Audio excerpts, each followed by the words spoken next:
So when babies come, everybody's excited. Mom is excited. Dad is excited. There's adrenaline rush. Everybody's like, "Oh, congratulations!" It's a life-changing moment for the whole family. And as much as everybody's excited, it's also a lot of work.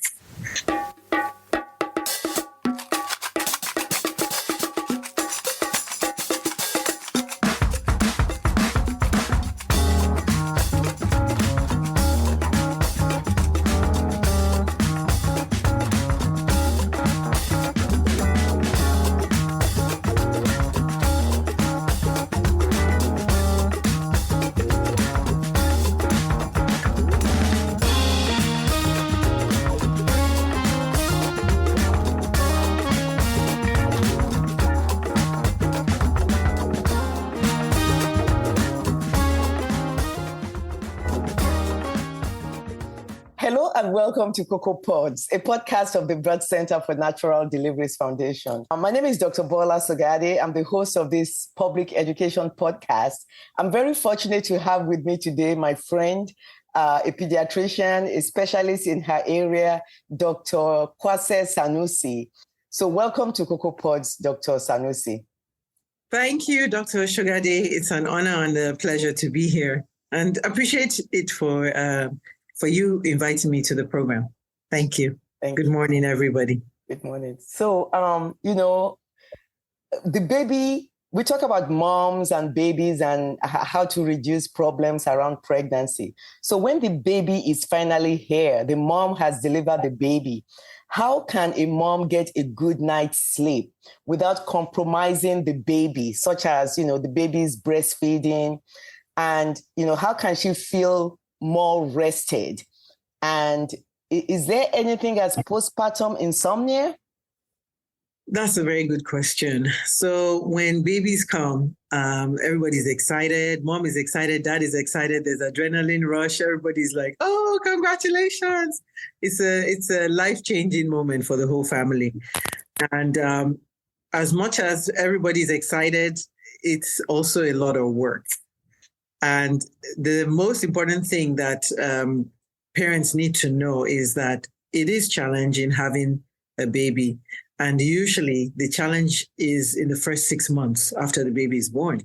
A lot of work goes into taking care of the baby. When babies are born, they do not understand that there's night and day. To them, every minute is night and day. So most babies, when they are first born, they will sleep an average of 16 hours in a day. But the sleep can be staggered. Sometimes they will sleep for 3 or 4 hours, and sometimes they will sleep for 1 hour and they're awake. And when babies are born, they don't care that mommy is tired or mommy is not tired. So I think the most important thing that we need parents to know that is, yes, there's a lot of work, but it is joyful work. And the only way a mom can flow, or mom and dad together, because now dads are taking paternity leave to be with their newborn babies, is to share the work.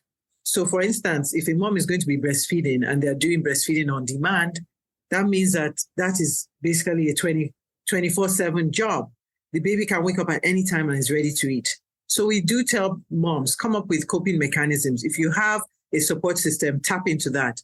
A mom that is breastfeeding her baby 24 hours a day, 7 days a week, needs to rest. That's not the time to start cleaning your house or cooking your food. So you can get people, that's what you call convenience money. You can spend that money to get somebody to deliver food to your house.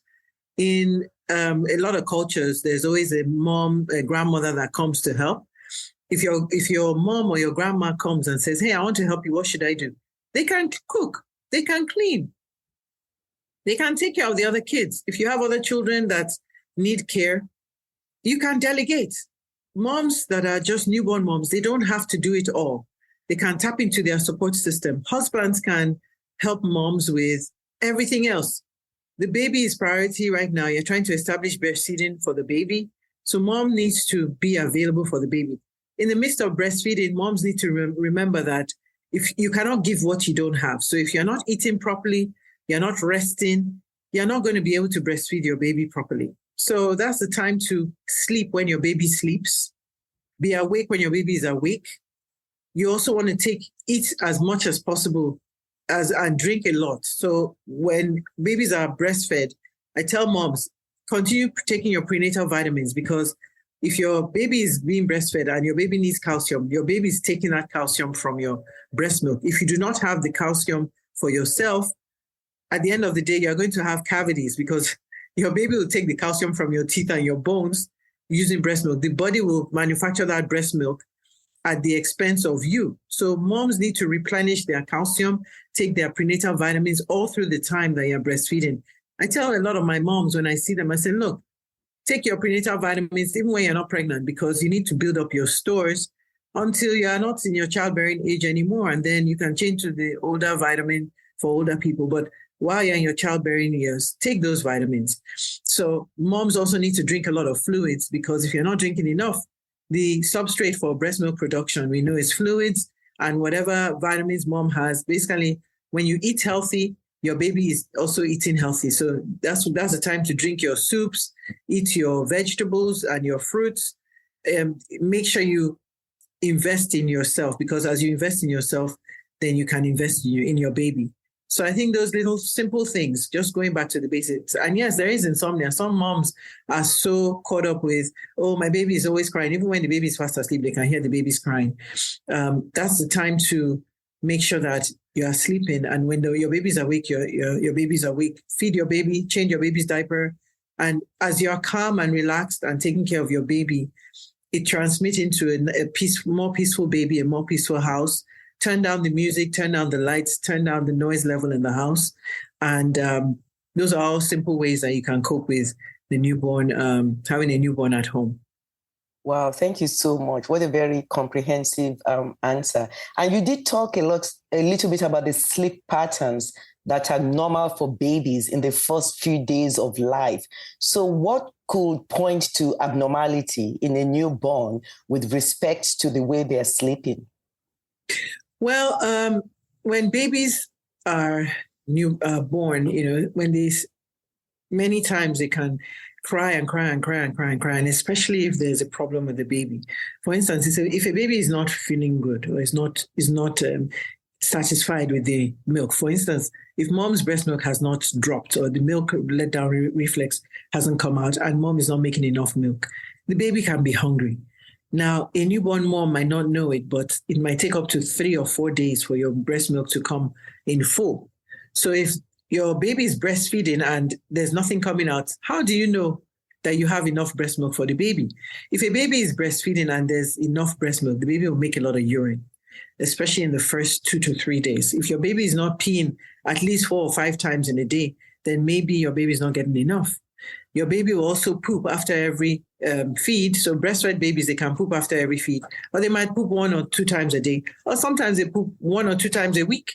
But that's as you establish breastfeeding. But if your baby is not getting enough, your baby will be crying. And if the baby is crying consistently, nonstop, what we recommend is breastfeed your baby first. And then after you breastfeed the baby, offer your baby formula just to supplement, especially if you're not sure that your breast milk has come in. So many times moms are worried that if I start supplementing with formula, I will not establish good breast milk, but that's not true. In the first week of life, when your milk has not come in full, then we do recommend breastfeed to stimulate the milk letdown reflex and to get your baby used to breastfeeding, but also top it up after you've breastfed with at least 2 or 3 ounces of formula. Now, when babies are hungry, they suck very fast. So and there's something called the routine reflex. You put anything near a baby's mouth, they are ready to suck on it, even if they are full. But when a baby is hungry, they suck very fast. And most babies will empty one breast in 15 minutes.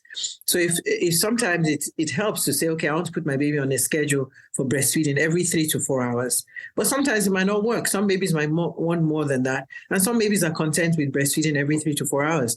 So if, for instance, it's 7 o'clock now and I say, okay, I'm breastfeeding my baby now, and I won't breastfeed again till the baby is for another 3 hours till 10 o'clock. By 9 o'clock or 9:30, your baby might be screaming as if the house is going to come down because the baby wants to eat. So if you say, no, we must wait, that means you're going to endure 30 minutes, 1 hour of severe crying. So it's always better to have a lot of leeway when you're breastfeeding, especially when you just start in the newborn period. So as I was saying, breastfed babies, they'll finish one breast in 15 minutes. So that's the time when they finished one breast in 15 minutes, burp them. When they finish burping, put them on the other breast. So you budget at least 30 minutes of breastfeeding time for the baby. Now, that's assuming that your breast milk is coming in and has come in and you have plenty. So if the baby is not satisfied, especially after 30 minutes of breastfeeding, you probably don't have enough. That is when you want to give them the bottle just to supplement. Now, a lot of babies, when they're full, they will suck, look at you, smile, or they might not smile. They might just look around, suck. They're using you as pacifiers. That's the time to take them off the breast milk because they're just going to be swallowing air and then they'll end up being gassy. But breastfeeding should not be stressful. And parents, as much as possible, they should support each other to breastfeed because when you're breastfeeding, you want to be comfortable. You want to have a nice place. Like I always tell moms, make a place in the house your breastfeeding place. So it's your place of peace. Have a nice couch. Have an ottoman where you put your feet up. Make sure that mom does skin to skin. So mom will take her top off and baby can take baby's clothes off and then just kind of wrap yourselves with the same blanket. And mom needs to have pillows around her that makes her comfortable, sit up reclined, and then just have the baby breastfeed from her in a nice, comfortable and quiet environment. If some moms want to play classical music or any kind of subtle, quiet music to help, that's fine. If that's what comforts you, that's fine. Sometimes just being in a nice, quiet environment helps. And that way, mom is bonding with the baby is breastfed without any trauma or without any drama, and everybody's happy. So if mom is happy, baby is happy, dad is happy, family is happy, that's the goal. Well, so that's such a beautiful picture that you painted.